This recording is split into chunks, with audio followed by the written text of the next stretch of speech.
So NFL Films was founded in 1962 by Ed Sable.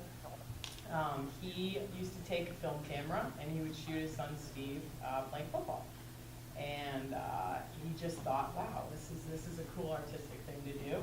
And he loved making stories out of football games. And he went to the commissioner of the NFL at the time, Pete Rozelle, and he said, hey, I got this idea. I think it's and Ed was Ed's still around. Ed's a salesman, and he's a interesting character anyway. So he pitched the idea, Rozelle loved it, and NFL Films was born. And then by 1965, the league pretty much knew what they had in NFL Films, and they bought out Mr. Sable. And Ed and his son Steve ran the company as like its own little art house, really, and then it just grew bigger and bigger and bigger. And Steve, when he was around, I mentioned he passed away this fall, but Steve wasn't just the face of NFL Films. He operated in the company. He walked the hallways. He watched our segments, and he was very, very much involved in it. And if you guys know NFL Films, some of you may not, but it has a distinct feel and sound to it. The three things that I think distinguish us most from everyone else is the slow motion cinematography, the music, and the writing or the narration. See, so most people, when you think of NFL Films, you think John Facenda's booming voice and the orchestral music and the frozen tundra. Well, that's kind of like how we were. That's the foundation of NFL Films. I work in the producer department. As I mentioned, there's about 70 people. In case you're wondering, there's 6 women in that. It's a very male-dominated industry. So ladies, I encourage you to pursue the sports production if you have any interest, because it's not really just about sports, it's about storytelling, and it's about being artistic, and it's a pretty cool medium to do that. So we're responsible as a producer, we're responsible for coming up with the story, going out, shooting and directing it, and then coming back and edit it. Again, this is kind of unique too. In Hollywood and friends that I have who've worked in features, you have a producer, you have a director, then you have an editor.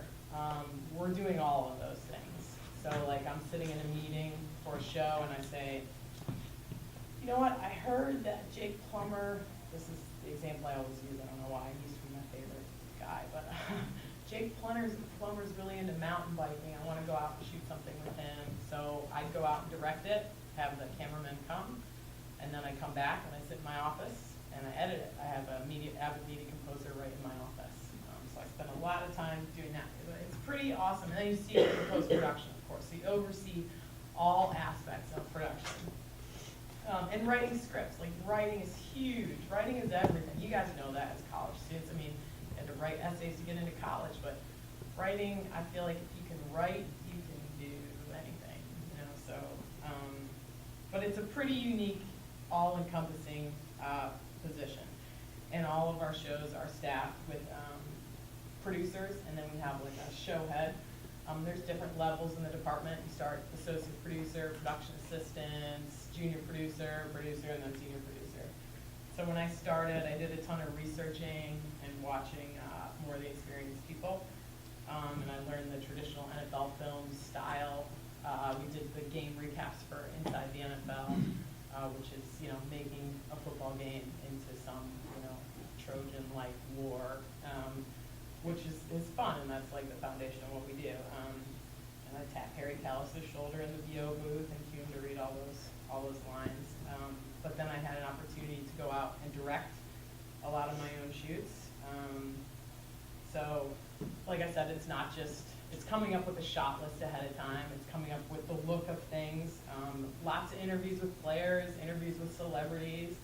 I've had an opportunity to meet some pretty interesting people and interesting celebrities off season, and we try to come up with, ideas for what these players are doing. Just to give you some kind of funny stories. It was a stretch for a while because the show went on for a long time. There was a Steeler named Lee Flowers, who I heard was a gardener, and I was like, oh, that'd be cool. We can take a crew, Lee Flowers, garden. And we get to his house, and the guy's got like a 6x6 patch of dirt behind his house, and we'd all flown in, and we've got our crew, and at that time we were still shooting everything in film, so we've got the film camera. And I'm like, are you kidding me? Like, what am I supposed to do with this guy? So in this kind of, in the industry like that we do, and documentary style too, like you gotta think on your feet. Sometimes you have to make things happen because they're not actually happening. So I remember, and he was talking about, well, the rabbits keep eating my strawberries. I'm really sorry, like it's just not in good shape. And I'm like, dude, we don't have a piece here. So I go out and I bought like a stuffed bunny, and I brought it. I was like, Lee, we'll be right back. And we bring the stuffed bunny, and we put it in this patch of dirt. And instead of doing like this piece about Lee Flowers being a gardener, we did a very satirical Saturday Night Live skit sort of thing with the stuffed bunny and the slow motion film, and I bought some strawberries and had him half eaten and did like these pans. It was almost like a student production, to be honest with you, with all these super talented people doing it. And it was really funny.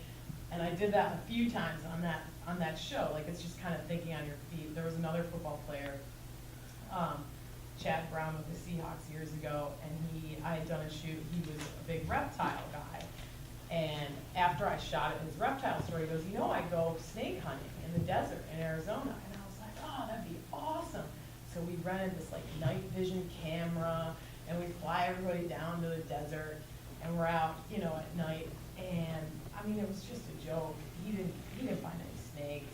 I felt like he was out with his buddies hanging out. And here we are with this chase car. We got a camera in the car with him, and we're waiting for something to happen, and nothing happened. And finally, again, like as a director, you have to go, you got to think on your feet. And I'm like, all right, chap, listen, you got to help me out here. So I had him end up doing all this like kind of skit style, goofy, you know, drawing from my days as a film major at Notre Dame. Like, I had him get out of the car and go like, I think I see something, I think I see something, and he'd jump out.